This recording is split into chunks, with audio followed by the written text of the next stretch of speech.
I've been muted a lot, actually. It's nice to be able to unmute myself. I just want to express my appreciation, as Cassandra just did, to you, Susie, and to the untold thousands that have made the millions possible to learn about these events. You know, it appeared right off the bat that once that Julian was sort of cut off from the rest of the world, not only he needed support and some affirmation that people cared, but the rest of us did too. And I remember the first such live stream. I guess maybe this is a little untoward, but I enjoyed it. I mean, it was just a very, very affirming a thing for me to see the other people who felt as strongly as I did about Julian and the honor that we hold him in, and the respect. And so it was a kind of a almost fun sort of thing to see mutual affirmation and determination to do what we could to prevent things from getting worse for Julian. Now, I have to tell you a little story. We had a little birthday here recently, and one of my grandsons was in. He's a teenager. And he says, Grandpa, when are you going to get a haircut? I mean, hello, you look very unkempt. I said, well, what does kempt look like? He said, what do you mean? I said, well, you know, unkempt is deliberate. That's the way Julian looked when they dragged him out of the embassy there, the Ecuadorian embassy in London.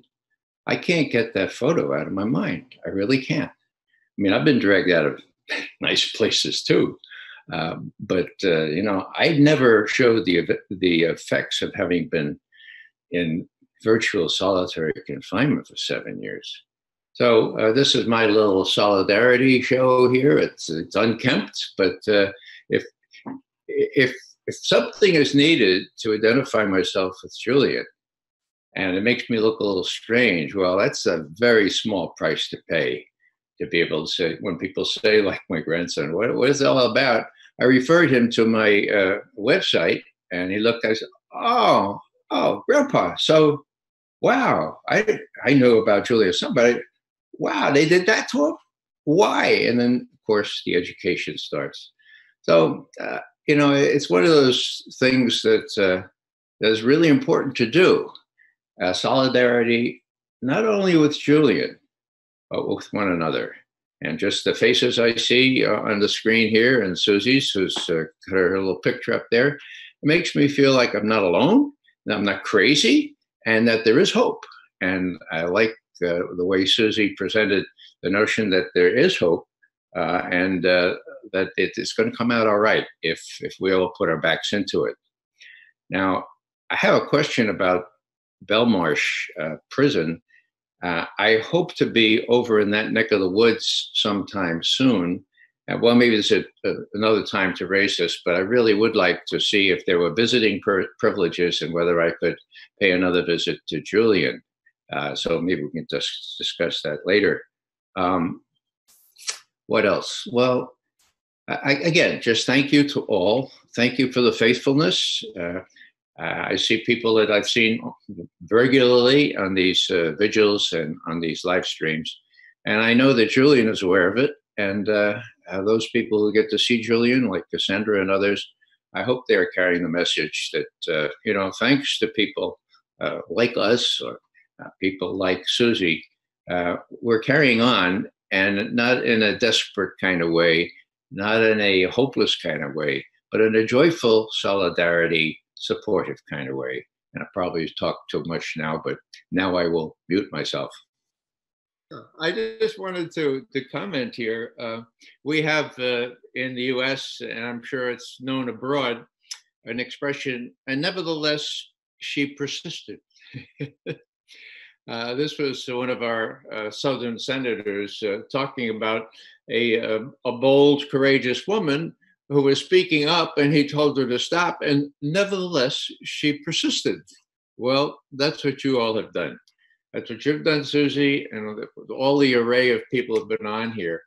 And not only that, but when we began the Sam Adams Associates for Integrity, of which Julian Assange, Chelsea Manning, all manner of Ed Snowden are honorees. We couldn't find a male chromosome fella to be a candidate. We had Colleen Rowley, 2002. We had Catherine Gunn from GCHQ before the Iraq War.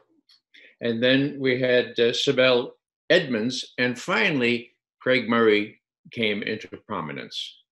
Now, when I heard about Craig Murray, we very quickly in the nominating committee, we nominated him to be the fourth recipient of the Sam Adams Award, which was awarded in New York City. And Craig made the most passionate, the most, what's the word? The speech was incredible. And he said, look, he said, they wanted me to disguise the torture because he said, you know, I couldn't do it because the thought of letting people be tortured to give me a slight feeling of an incremental advance in my safety, I just couldn't do it. And he talked about how he used to attend these artificial proceedings in Uzbekistan.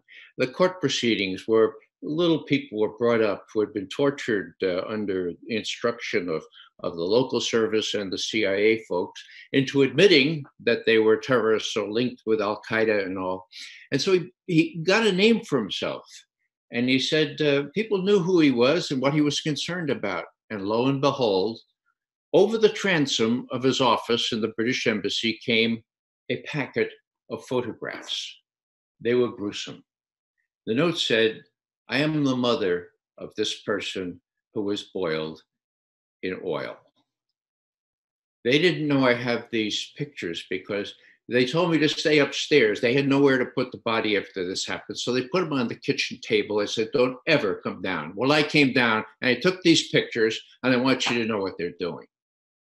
Craig took those and sent them by pouch to the medical examiner of Scotland. He said, what happened to this person?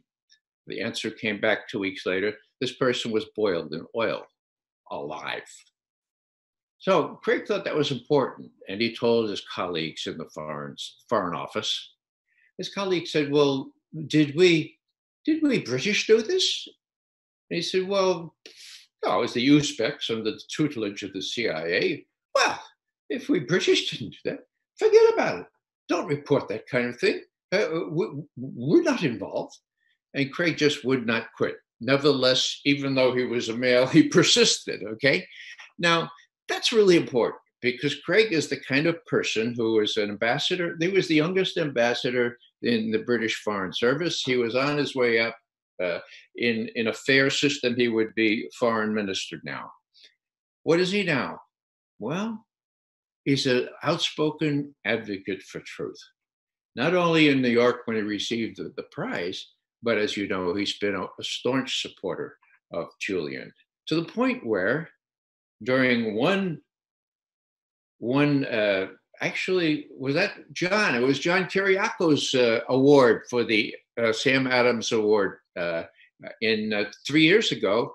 Craig came over from London and officiated at the ceremony. He was the MC. He almost didn't make it in, if you recall. Yeah, they almost didn't let him come because they said, well, he couldn't. He had to go to someplace to Scotland to get his passport approved or his visa. So when he arrived, he did a great job as usual. He's got an incredible way of speaking. And then we were going out for drinks. Now, this is important. This is not just chit chat. We went out for drink. Now, for those of you who know Craig Murray, know that he has never, ever turned down a drink. He says whiskey. It's of course scotch.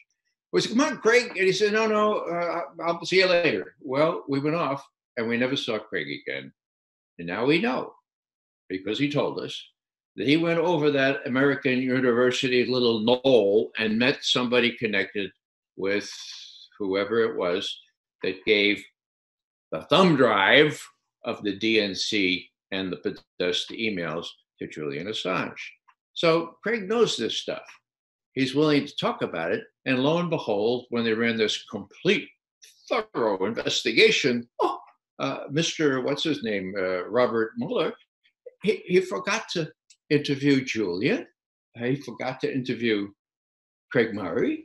He didn't interview John Kiriakou or Ray McGovern. You know, he didn't interview anybody that didn't want to hear the real story from. So all I'm saying here is that you have people like Craig Murray, you know, and when I think of his very close friend in the Foreign Service, I wonder how he can look at himself in the mirror in the morning, you know?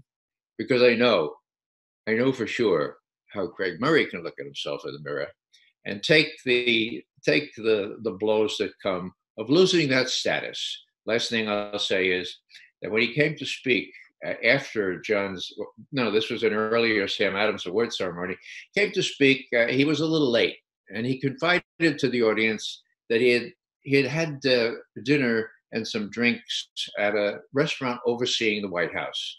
And in had come all kinds of muckety-mucks, is what my grandmother called them, high-level officials working at the White House. And Craig said, you know, I looked at them and I said, wow, that's what I gave up.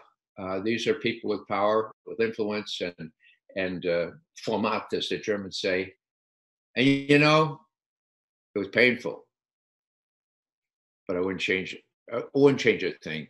It was worth it. So there's integrity for you. That's why we're so glad to have Sam Adams Associates for Integrity, people by Julian, by John, by Craig Murray, by Ed Snowden, and Chelsea Manning.